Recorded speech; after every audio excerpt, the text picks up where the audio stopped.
Imagine standing on the crumbling walls of a dying city. Around you, 200,000 enemy soldiers press closer every hour.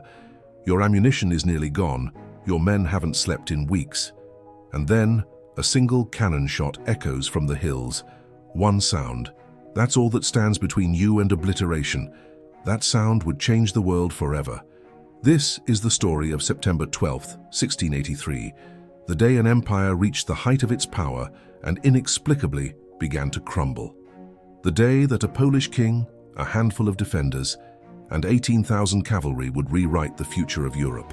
The Ottoman Empire wasn't just powerful in 1683, it was inevitable, unstoppable, divine. At least that's what everyone believed. For 230 years, since the fall of Constantinople in 1453, the Ottomans had conquered, expanded, and conquered again. An empire that stretched from the deserts of Arabia to the Hungarian plains. An empire that had swallowed cities that had stood for 1,000 years. An empire led by sultans who believed, and whose enemies believed, that they were instruments of God's will on earth. But empires don't fail because they're too weak. They fail because they become too confident. The Ottoman army of 1683 was, by any measure, the most formidable military force on the European continent. The men who comprised it were not drafted peasants or frightened conscripts. They were warriors, professional soldiers, the kind of men who trained for war before they learned to read. At the heart of this machine were the Janissaries. Just the word struck fear into Christian hearts across Europe.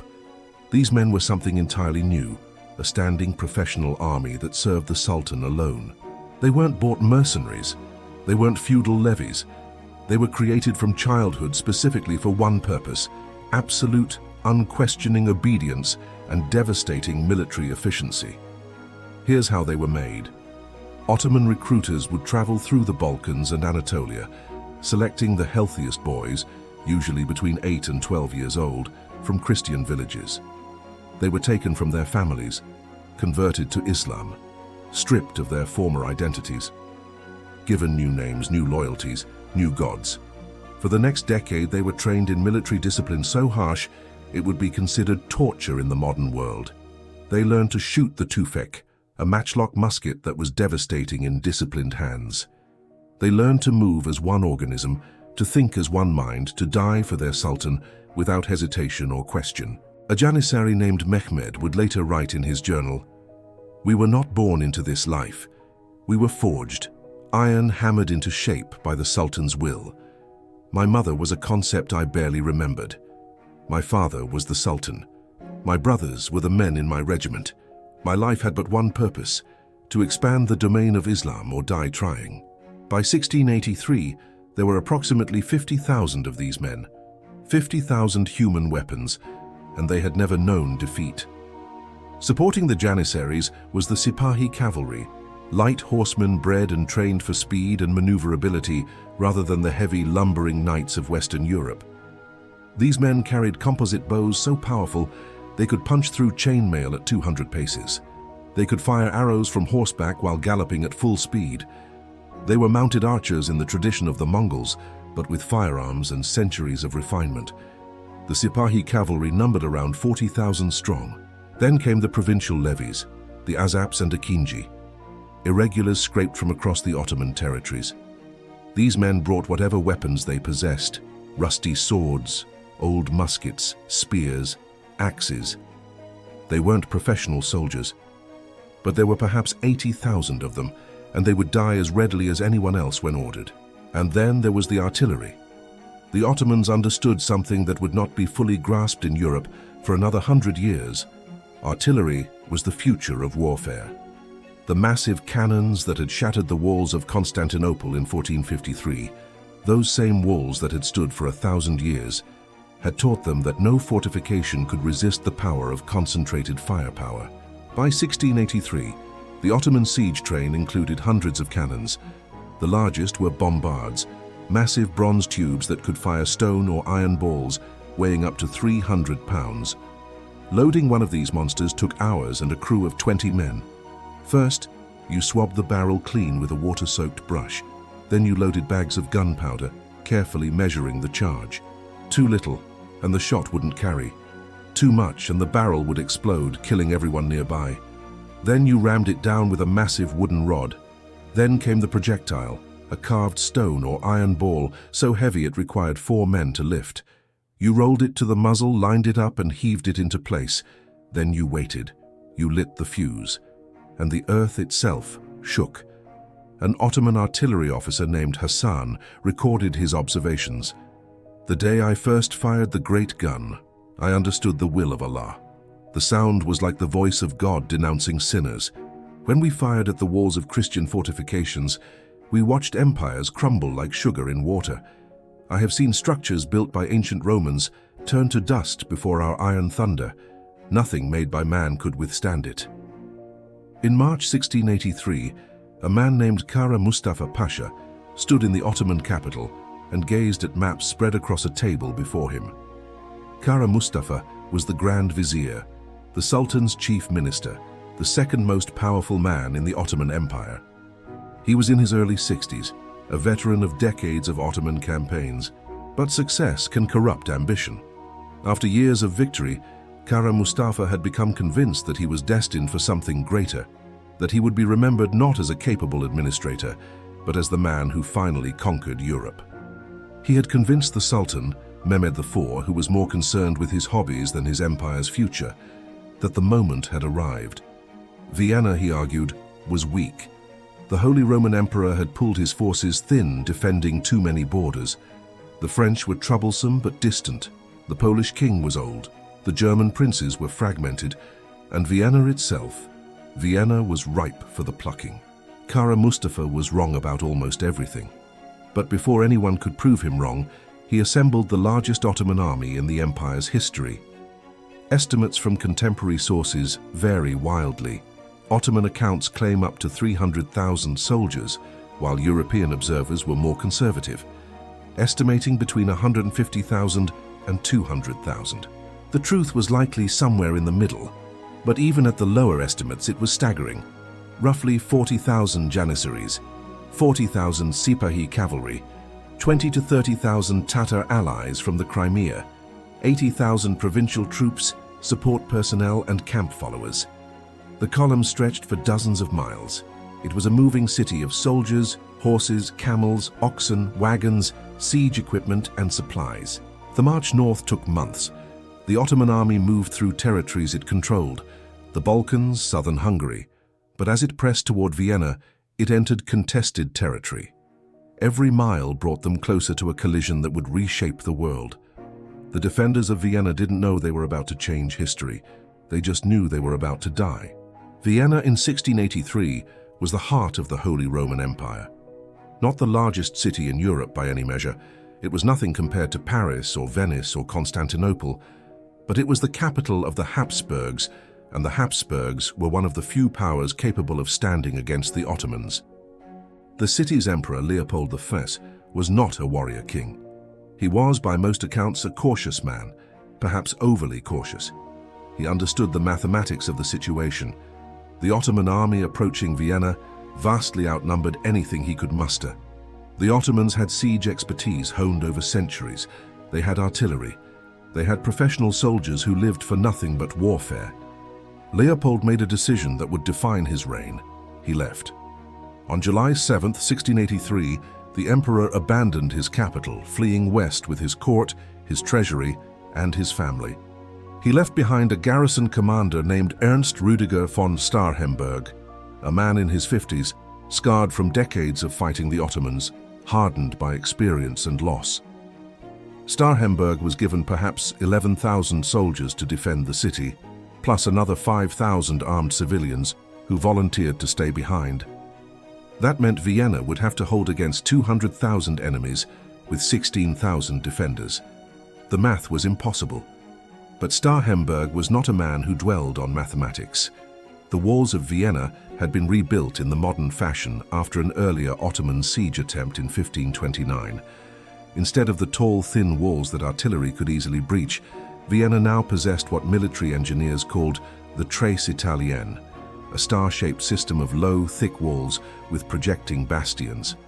Each bastion was designed to provide overlapping fields of fire, so that attackers approaching any section of wall would find themselves caught in crossfire from multiple angles. The walls themselves were 20 feet tall and up to 20 feet thick, made of brick faced with stone. In front of them ran a deep, dry moat.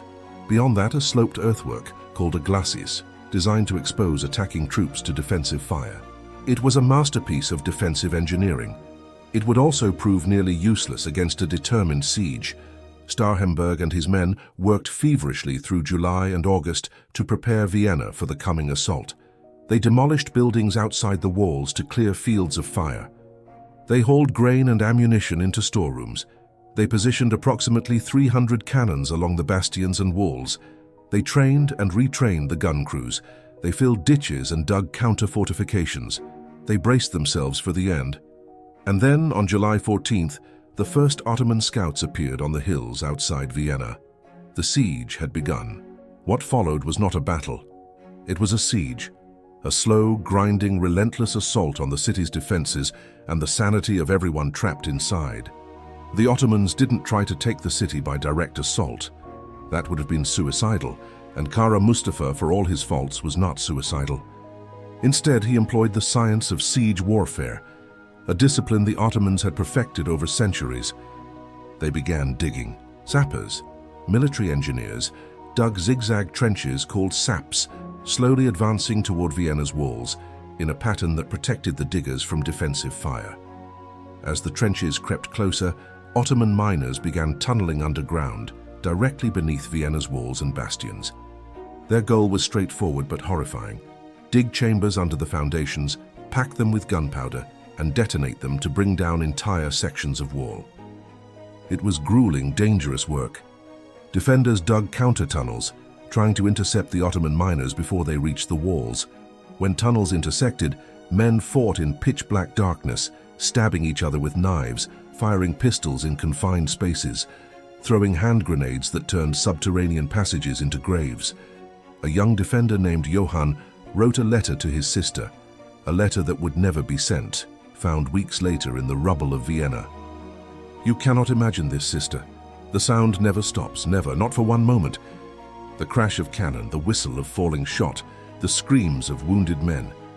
I have not slept more than an hour at a time in weeks. We dig in rubble by day, trying to repair what their guns destroy. We fight in darkness by night when their miners break into our tunnels. Yesterday, I killed a man with my bare hands in a tunnel no wider than a coffin. His face haunts me. But we do not surrender. We cannot. If Vienna falls, where will you run? Where will any of us be safe? Meanwhile, above ground, the Ottoman artillery opened fire. The bombardment was relentless. The great bombards positioned in fortified batteries began hurling their enormous projectiles, 300-pound stones and heated iron balls, at Vienna's defenses. The smaller cannon maintained rapid fire, preventing the defenders from repairing damage, forcing them to keep their heads down.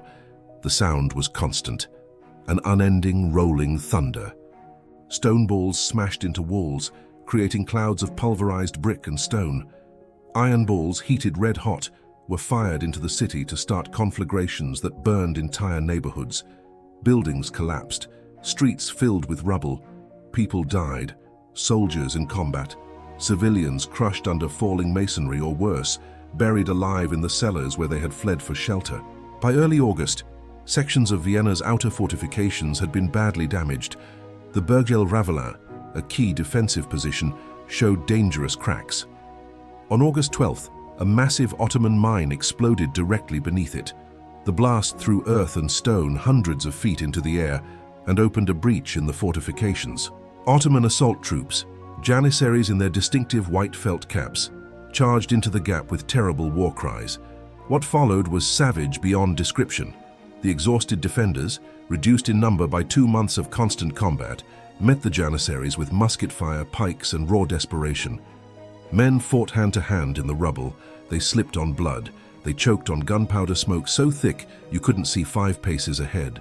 The Janissaries were disciplined, professional, and seemingly unstoppable. But Starhemberg's men were fighting for their homes, for their families huddled in cellars, for everything they owned. For 3 hours the fighting raged.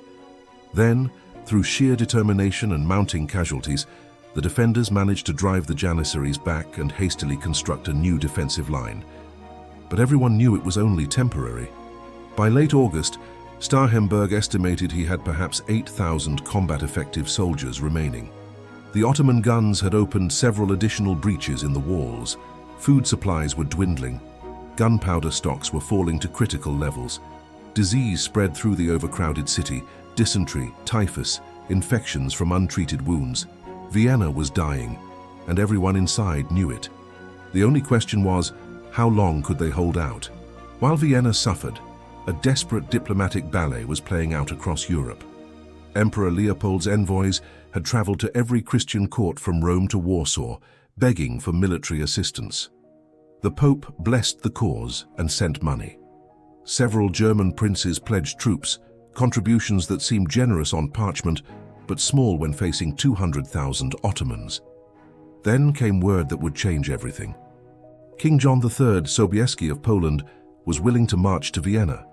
Sobieski was 63 years old in 1683, though some sources say 54. Regardless of his exact age, he was already a living legend. For his entire adult life, he had fought the Ottomans and Tatars on the vast plains of Eastern Europe. He had won victories that seemed to defy logic. He understood the Ottoman military like few men alive. He understood their strengths, and more importantly, their weaknesses. Sobieski was tall, well over 6 feet, with a thick beard and intense eyes. His soldiers loved him. His enemies feared him. He understood something that many commanders missed. If Vienna fell to the Ottomans, Poland would be next.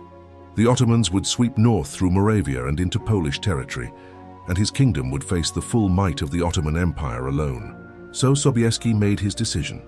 He would march to Vienna with every soldier he could muster. He brought approximately 18,000 Polish troops. These included infantry, cavalry, and the force that would decide the coming battle, the Polish Winged Hussars. The Hussars were legendary.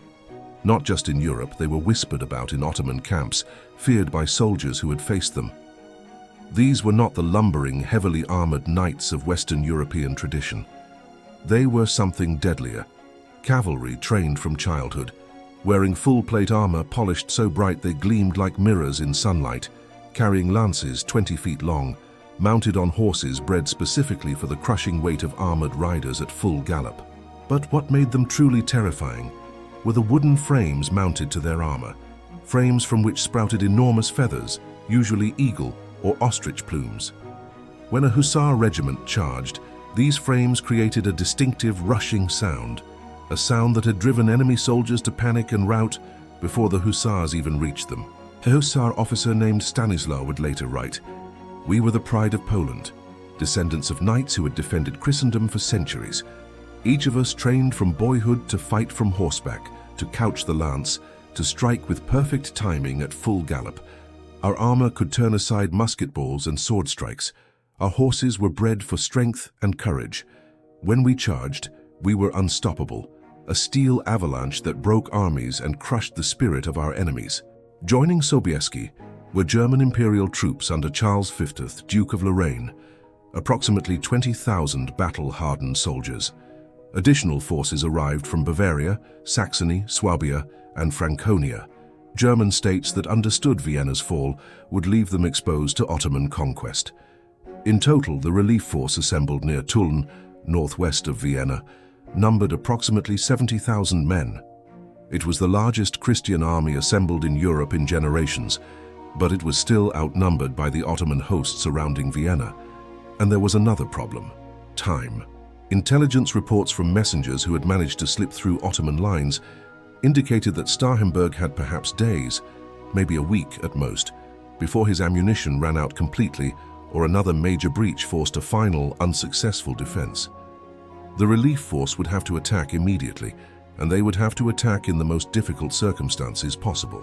The terrain around Vienna favored the defenders of the siege, not the relief force. The Ottoman army had positioned itself with the city at its back, and the Vienna woods, a range of forested hills, protecting its left flank.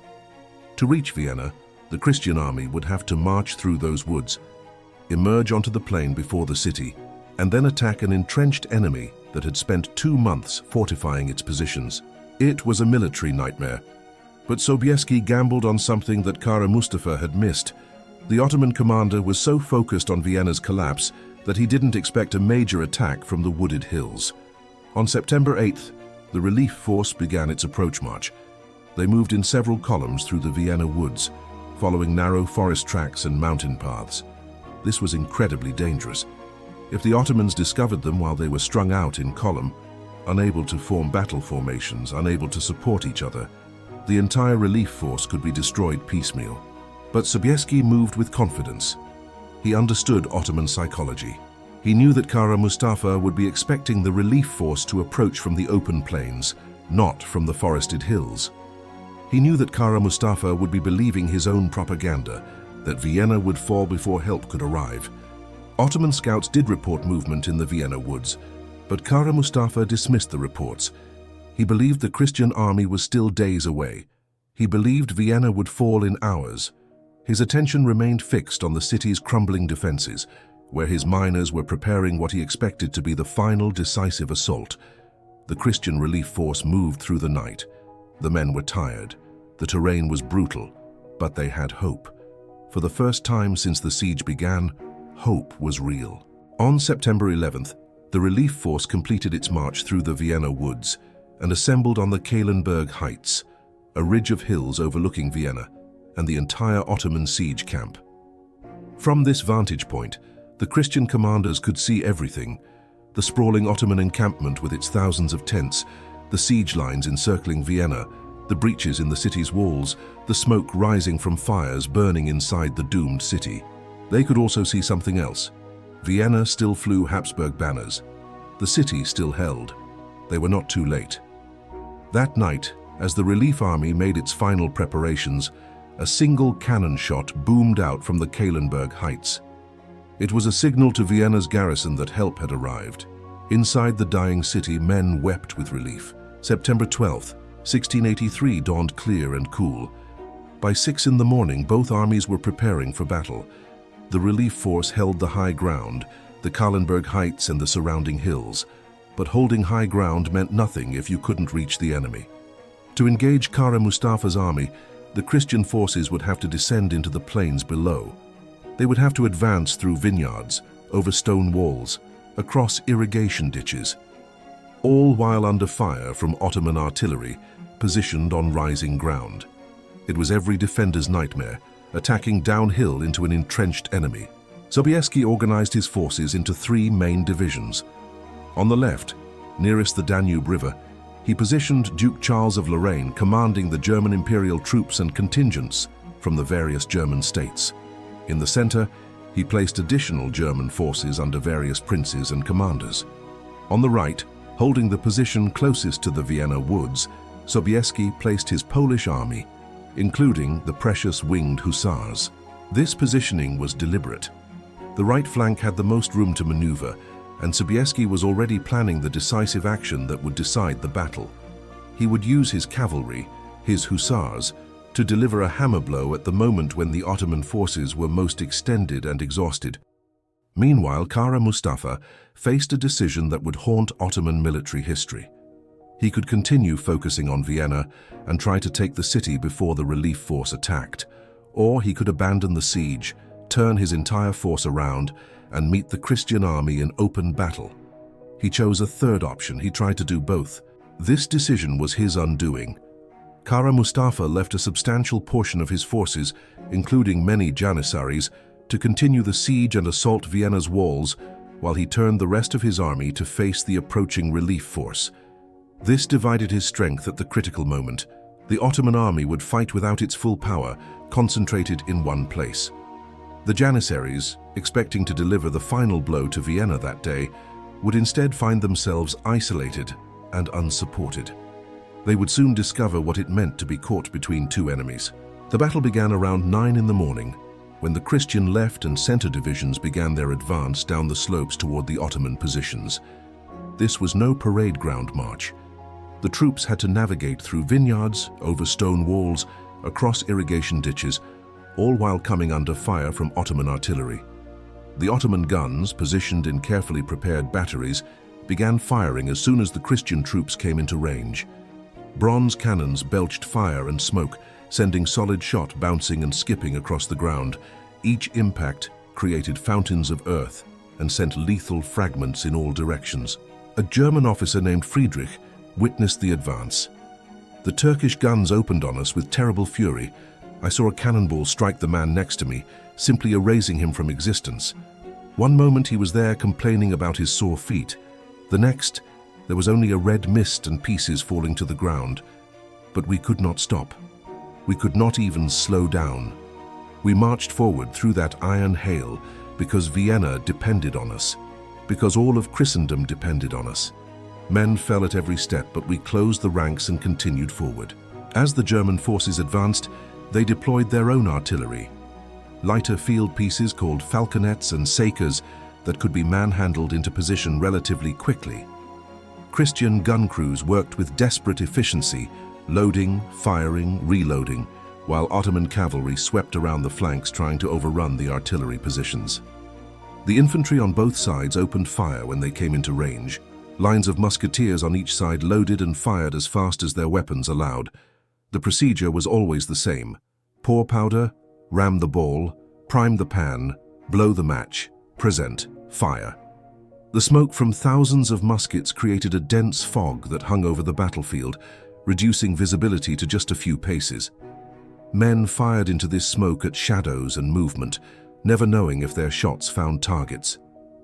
The sound was indescribable, a continuous roar of musketry punctuated by the deeper boom of cannon, the acrid smell of burnt gunpowder mixed with blood, the screams of wounded men and dying horses, the metallic clash of swords, the thunder of hooves.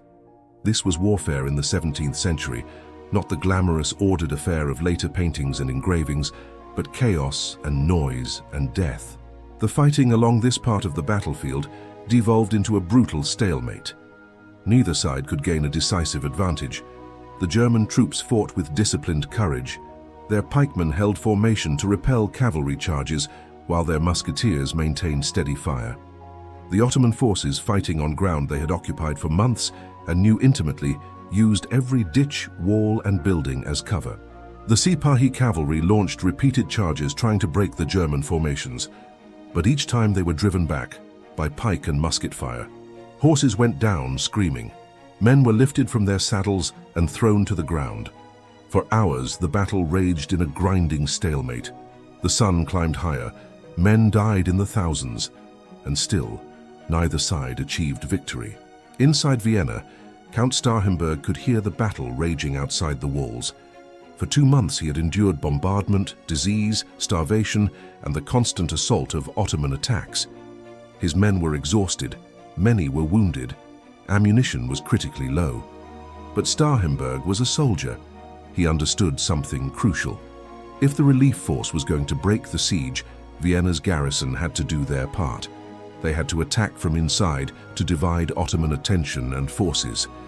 They had to remind the Ottomans that Vienna was not yet dead. Despite his men being on the edge of collapse from exhaustion and hunger, Starhemberg ordered a sortie. It was a desperate, dangerous gamble. His men were too weak to hold ground if they advanced too far, but a coordinated surprise attack might disrupt the Ottoman siege operations at the critical moment. The gates of Vienna opened. Several thousand defenders poured out, attacking the Ottoman siege lines from behind. The Janissaries, who had been preparing for yet another assault on Vienna's breaches, suddenly found themselves under attack from their rear. They fought with characteristic discipline and ferocity, but they were caught between hammer and anvil, between the Vienna garrison attacking from the city and the pressure from the relief army attacking from outside. The Janissaries fell back to secondary defensive positions, but their attention was now divided. They could not deliver the final blow to Vienna. They could not reinforce the main Ottoman army facing the relief force. One Janissary sergeant, in an account recovered from Ottoman archives, would later write, "We had been told Vienna would fall that very day. We had prepared our scaling ladders, we had sharpened our scimitars, we had loaded our muskets, and then the German dogs came at us from behind. We had not expected the city to still have the strength to attack. We did not know their relief army had arrived. Everything went wrong at once. The order came to fall back. But fall back where? Enemies were everywhere. By 4 in the afternoon, Sobieski judged that the moment had come. His Polish troops had completed their flanking maneuver and now held position on the Ottoman left, the army's vulnerable side. Kara Mustafa had committed most of his reserves to the fighting in the center and was trying to organize a response to Vienna's sortie. The Ottoman formations were extended, their cavalry was dispersed, their attention was divided. This was the opening Sobieski had been waiting for, the moment he had maneuvered his entire army to create. The Polish king assembled his cavalry for the charge that would decide the battle. Approximately 18,000 horsemen formed up in the rolling terrain north of the Vienna woods. The elite winged hussars comprised the spearhead of this formation. 3,000 hussars formed in the front ranks, their armor gleaming in the autumn sunlight, their lances upright, the distinctive wing frames rising behind them like the wings of some terrible metallic angel. Behind the hussars came the rest of the Polish cavalry. Lighter horsemen called pancerni wearing chainmail and carrying lances and sabers, and the minor Polish nobility fighting as cavalrymen, each one bringing his own armor and weapons.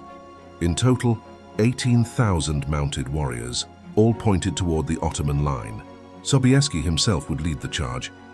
At 54 years old, an age when most men thought about retirement, the Polish king took his place at the front of his hussars. He wore full-plate armor, polished to a mirror finish, and carried a 6-foot lance and a jeweled saber. His horse was a massive charger bred specifically for the crushing weight of an armored rider at full gallop. Before the charge began, Sobieski addressed his men. Those who heard him reported that he said something like, "Gentlemen, the hour has come. Before us stands the enemy that has threatened our homes, our faith, our families. Vienna calls to us. Europe calls to us. God himself calls to us. We are the sword of Christendom, and today we strike. Charge with courage. Fight with honor. And remember that your children's children will speak of what we do this day." Then he lowered his lance, spurred his horse forward, and gave a signal. The greatest cavalry charge of the 17th century began. The ground trembled as 18,000 horses began to move. The charge started at a walk, the massive formation moving forward with disciplined precision. The hussars kept their lances upright, their horses in perfect alignment. The formation looked almost like a solid wall of steel and horseflesh. They moved through the terrain, through vineyards and across ditches, maintaining their discipline. Then the ground began to slope downward. As they crested a small rise and the full Ottoman army came into view, spread across the plain below, the hussars' officers raised their swords and signaled. Trumpets sounded the signal to accelerate. The walk became a trot. The trot became a canter. Hundreds of lances came down simultaneously, a forest of steel points aimed at the enemy like a massive spear about to strike. An Ottoman soldier who survived the battle later described what he witnessed. "We heard them before we saw them, a rumbling like distant thunder that grew louder and louder. Then they appeared on the ridge, and I swear by Allah, the sun itself seemed dim compared to the gleaming steel of their armor. They came down the slope like an avalanche, and the sound of their charge, the rush of those devil wings, it froze my blood. I had fought Poles before, but never like this, never so many, never so terrible." The trot became a canter, the canter became a gallop, and at full gallop, with the momentum of tons of armor, horses and men behind each lance point, the winged hussars struck the left flank of the Ottoman army like a thunderbolt. The impact was catastrophic. Ottoman cavalry formations trying to wheel to face this new threat simply disintegrated on contact. Horses went down screaming, their legs broken by the force of the charge. Men were lifted from their saddles by lance points traveling at full gallop. Some were impaled, some were thrown 20 feet into the air and landed broken on the ground. The hussars broke through the first line of defenders, dropped their shattered lances, drew their sabers and pistols, and kept driving forward into the heart of the Ottoman position. Behind them came wave after wave of Polish cavalry, each successive charge adding to the chaos and destruction. The Ottoman left flank buckled, then broke completely. The disciplined units of Sipahi cavalry that had fought with courage all day against the German troops in the center now found themselves attacked from the side by an enemy they had no formation to resist. The carefully maintained formations dissolved into scattered groups of riders trying to escape or fighting desperate individual combats. The Polish charge swept across the battlefield like wildfire. The momentum was unstoppable. Ottoman infantry units that had held their positions all day against German attacks found themselves ridden down by Polish cavalry that had broken through from an unexpected direction. Artillery batteries that had been pounding the Christian forces all day, their guns still aimed at the forces in the center, were overrun before the gunners could even swing their pieces around. The massive siege guns, the great bombards that had pounded Vienna for 2 months, fell silent as their crews fled or died, fighting hand-to-hand with Polish horsemen. Kara Mustafa tried to organize a counterattack. He tried to pull together his reserves and form a new defensive line. But events were moving too fast. The Ottoman army was not just being defeated, it was collapsing into panicked rout. When soldiers in the center saw the left flank disintegrating and Polish cavalry sweeping around behind them, unit cohesion evaporated. Men threw down their weapons and ran.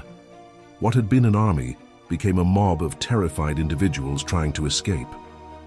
The Janissaries, those elite troops who had fought so hard to take Vienna, who had endured artillery fire and underground battles and starvation, now had to fight their way out of the collapsing siege lines.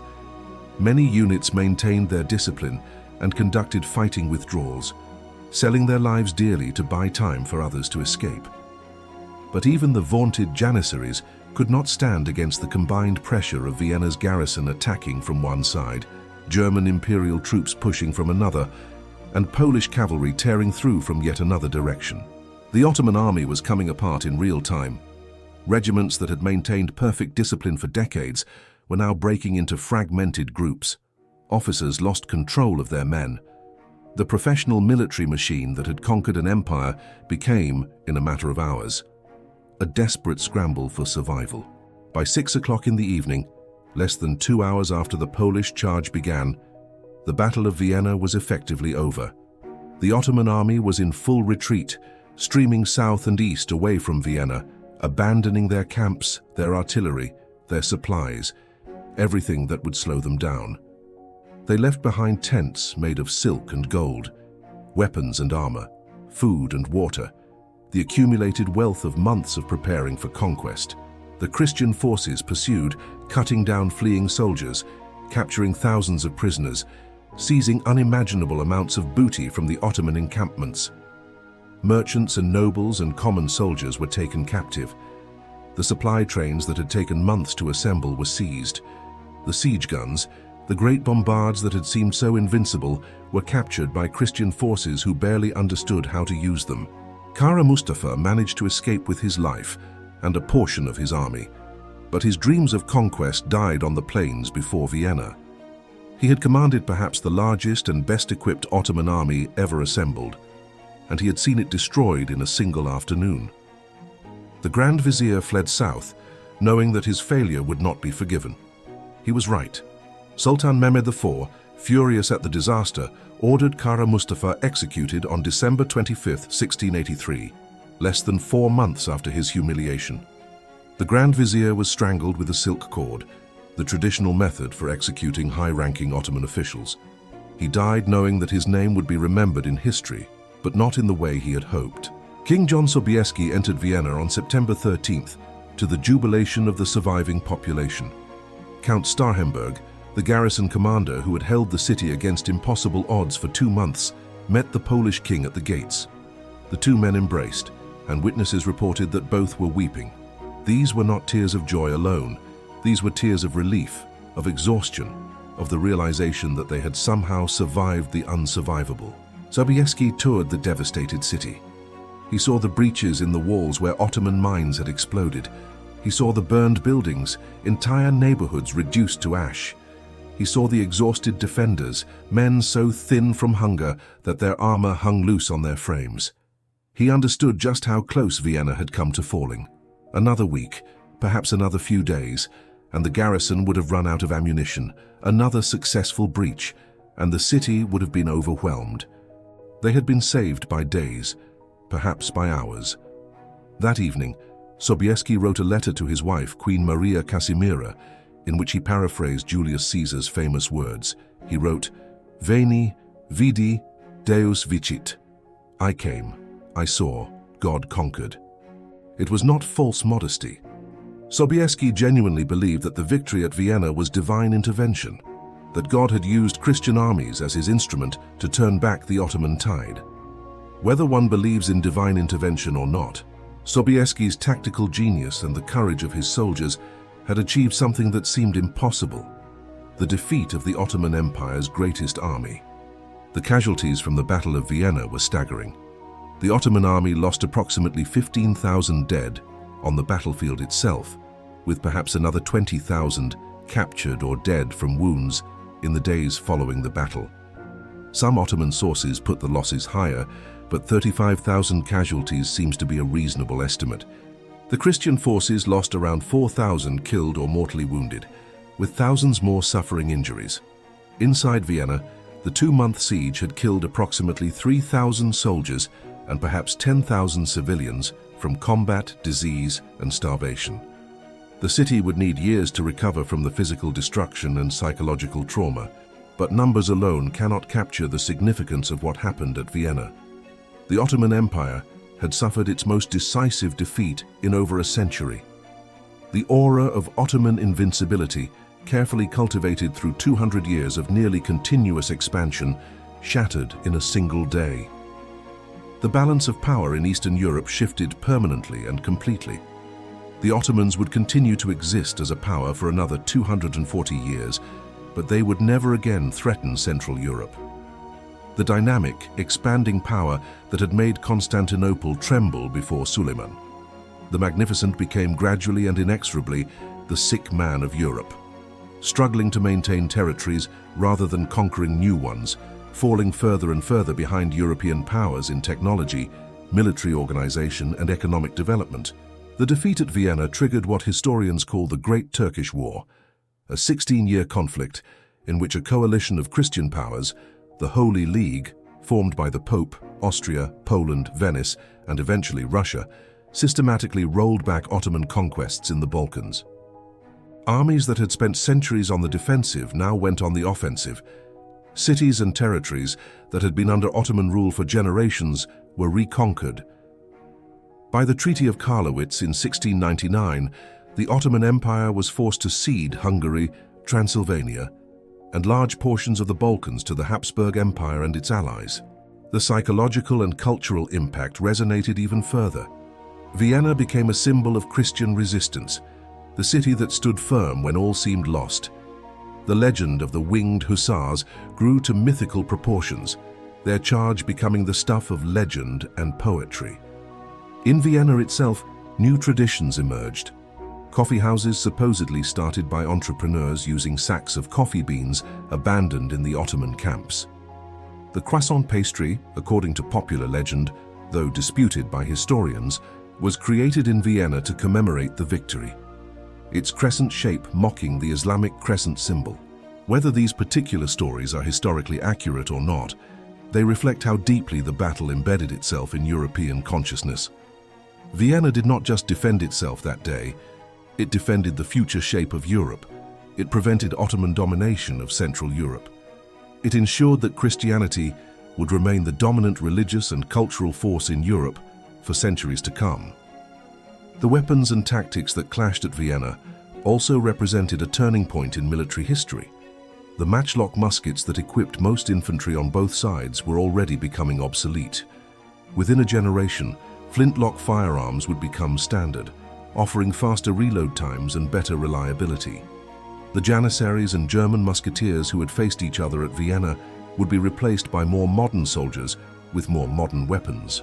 The importance of cavalry would begin its long decline as infantry firepower continued to improve. The Winged Hussars, so devastating at Vienna, would find themselves less and less effective in the gunpowder battles of the 18th century. Armies would become denser, formations tighter, with massed infantry firepower becoming more important than cavalry shock tactics. Artillery would continue to grow in importance, becoming lighter, more mobile, and more lethal. The great bombards that had seemed so invincible in 1683 would give way to more efficient, more quickly deployed field pieces. But perhaps the most important legacy of Vienna was the proof that superior numbers and siege expertise were not enough to guarantee victory. Kara Mustafa commanded a larger force, had better siege artillery, and held better ground for most of the battle. Yet he lost because he divided his forces, failed to anticipate the relief army's approach, and could not adjust his strategy when circumstances changed. Sobieski, by contrast, showed the importance of mobility, surprise, and decisive action at the critical moment. The battle became a masterclass in operational art, studied in military academies for centuries afterward. The soldiers who fought at Vienna, both those who died and those who survived, left fragmentary records of their experiences. In the archives of Vienna, Poland, Turkey, and various German states, historians have found letters, diary entries, and memoirs that give voice to the human experience of that terrible day. A common theme emerges from these documents. The men who fought at Vienna on both sides believed they were fighting for something larger than themselves. The Christian soldiers saw themselves as defenders of their faith, their families, and their civilization. The Ottoman soldiers believed they were fulfilling a religious duty to expand the domain of Islam and serve their sultan. Both sides fought with tremendous courage because they believed the stakes justified any sacrifice. One final reflection comes from an unknown Polish cavalryman. His letter was found in a collection of 17th century documents, preserved through centuries. "I charged at Vienna with King John, and I survived when so many better men did not. I saw things that day I cannot forget and can barely describe. The crash of our lances striking the Turkish line, the faces of men in that last moment before death, the screams of wounded horses, the acrid smell of gunpowder mixed with blood. But I also saw something else. I saw what men can do when they refuse to surrender, when they stand together against darkness. Vienna stood. We came, we fought, we won. And I pray to God that my son never has to do the same, that the peace we bought with blood that day lasts long enough that he can live his whole life without hearing the sound of cannon or seeing an enemy charge down upon him with murder in his eyes. His prayer would not be answered. His son's generation would see more wars. Europe would be torn apart by conflict again and again, but at least they would see it as free peoples, not under Ottoman rule." That was the victory won at Vienna. The Battle of Vienna in 1683 stands as one of those rare moments in history where the outcome of a single day's fighting genuinely altered the trajectory of civilizations. It demonstrated that courage, leadership, and well-timed action could overcome seemingly impossible odds. It showed that no empire, however powerful, is invincible, and it proved that cities and nations, when truly tested, can find reserves of strength they did not know they possessed. The walls of Vienna, scarred by Ottoman cannonballs and marked by mines and bombardment, bore witness to all of this. And for generations after, those walls stood as a reminder that sometimes, at the darkest hour, when all seems lost, salvation can appear on the horizon in the form of 18,000 cavalry charging down a hillside, their wings rushing in the wind, their lances lowered, their courage unbreakable. A single cannon shot. That's what saved Vienna.